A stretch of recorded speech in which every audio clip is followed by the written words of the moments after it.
Thailand's MotoGP has been postponed due to the COVID-19 virus. It's the second hit to motorcycling's Premier Championship in as many days.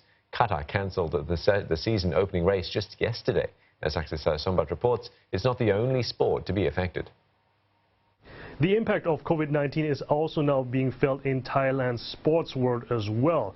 On Monday morning, Thai Deputy Prime Minister and Public Health Minister Anutin Charnvirakul has announced the postponement of the MotoGP race scheduled for March 22nd at the Chang International Circuit in Buriram in the northeast of Thailand.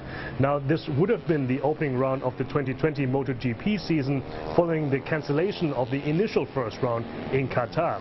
There's been no word yet when or if the Thai round will be held at a later date this year.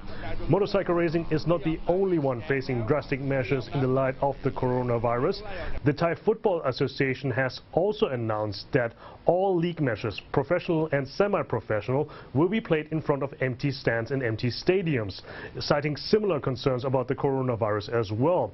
As many as 162 matches are affected by that, beginning next weekend all the way to March, and it affects the top flight, the Toyota Thai League, all the way down to the 4th divisions.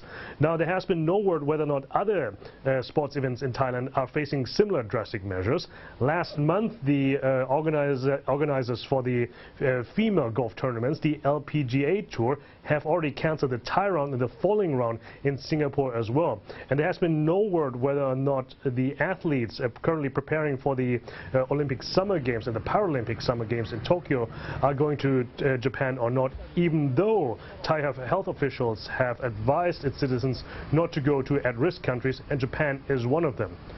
Thailand currently has 43 cases of the coronavirus, with most of them already discharged. 11 are still in hospital, but it has also reported its first death over the weekend, a 25-year-old retail worker who also suffered from dengue fever. Saksit Sombat, CNA Bangkok.